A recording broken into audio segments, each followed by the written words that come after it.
اس طرح وہ اپنے آخری نتیجے اور حتمی نتیجے اور اپنے بیٹوں بیٹیوں اور اپنے شہر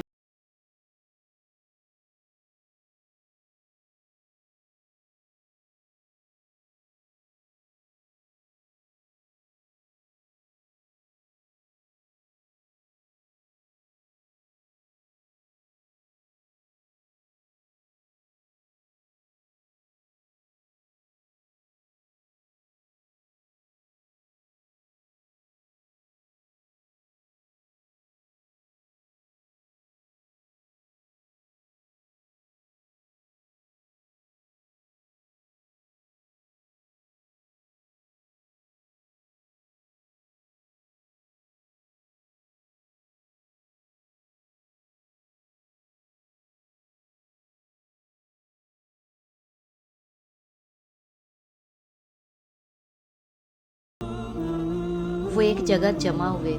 نیک لوگوں میں سے ایک شخص نے کہا، نینوا کے لوگوں، اللہ پر اپنے ایمان کا اعلان کرو۔ اللہ اپنے بندوں پر مہربان ہے۔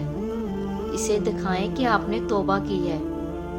دودھ پلانے والے بچوں کو لے لو اور انہیں رلاؤ۔ اپنے جانوروں کو چراگاہوں سے دور لے جائیں، انہیں بھوکا رکھو تاکہ وہ زور سے روئیں۔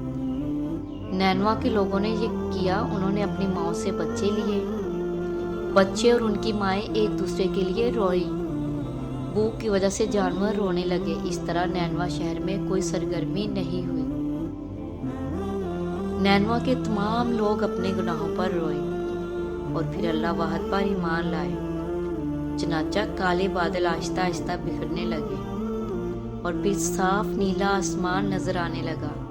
سورج پھر چمکا۔ نینوا کے لوگ اللہ کی عظیم رحمت اور ایمان اور زندگی کی نعمت پر خوش ہوئے۔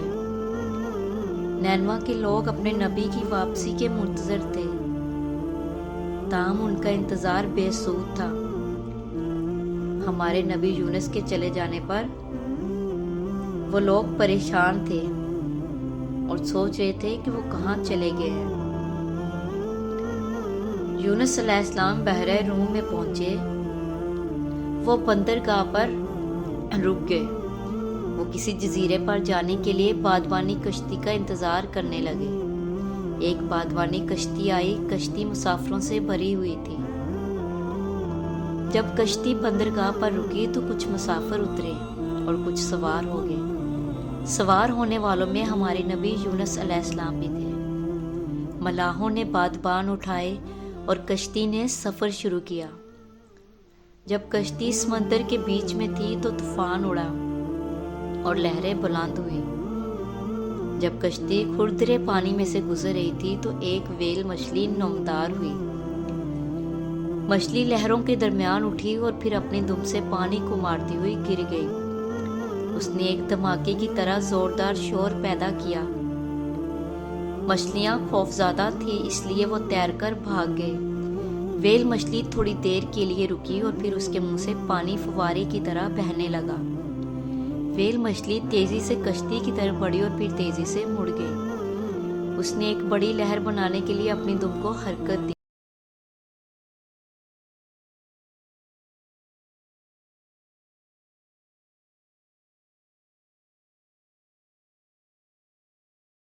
چاہتی ہے۔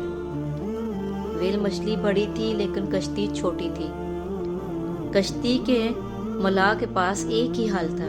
مسافروں میں سے ایک کے ساتھ ویل کو مطمئن کرنا پڑا۔ چنانچہ مسافر جمع ہوئے اور کرہ ڈالا۔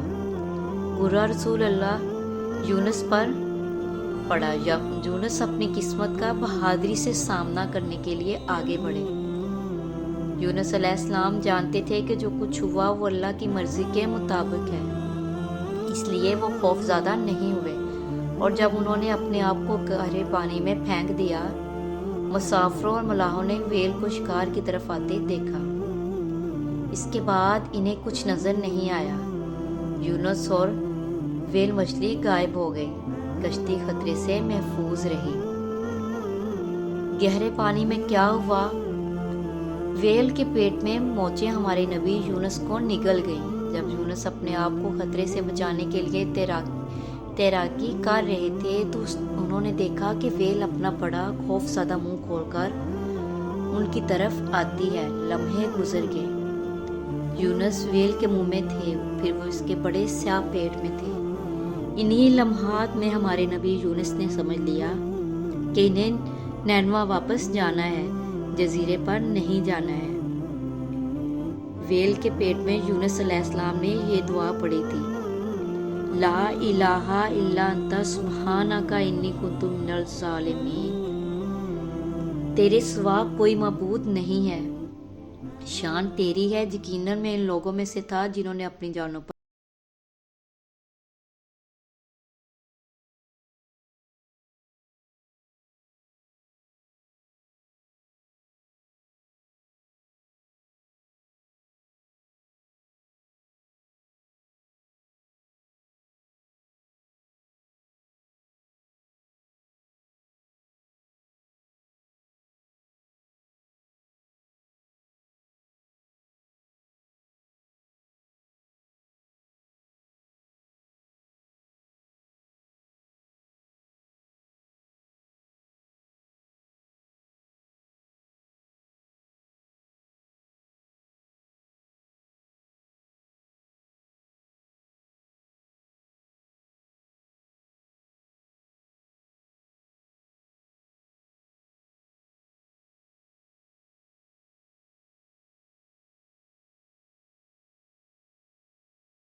سب اللہ پر ایمان لائے، اس لیے اللہ نے ان کو عذاب نہیں دیا۔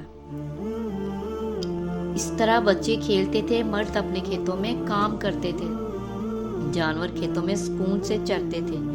یونس علیہ السلام خوش ہوئے جب وہ سمجھ گئے کہ اس کی قوم اللہ پر ایمان لے آئی ہے۔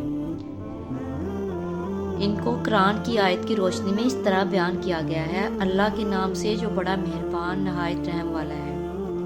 اور یونس یقیناً رسولوں میں سے تھے۔ جب وہ بھاگ کر بھری ہوئی کشتی کے پاس پہنچا، بس اس نے ان کا ساتھ دیا، لیکن ان لوگوں میں سے تھا جو نکالے گئے ہیں، تو مچھلی نے اسے نگل لیا، جبکہ اس نے وہ کام کیا جس کا اس نے اپنے آپ کو ملامت کیا۔ لیکن اگر ایسا نہ ہوتا کہ وہ تسبیح کرنے والوں میں سے ہوتا، وہ اس کے پیٹ میں اس دن تک رہے گا جب وہ اٹھائے جائیں گے۔ پھر ہم نے اس زمین کی خالی سطح پر اس حال میں ڈال دیا کہ وہ بیمار تھا، اور ہم نے اس کے لیے ایک لوکی کا پودا اگایا، اور ہم نے اسے 1,00,000 کی طرف بھیجا، بلکہ وہ حد سے بڑھ گئے، اور وہ ایمان لے آئے تو ہم نے انہیں ایک وقت تک رزق دیا۔ بے شک اللہ تعالیٰ ہر چیز پر قادر ہے۔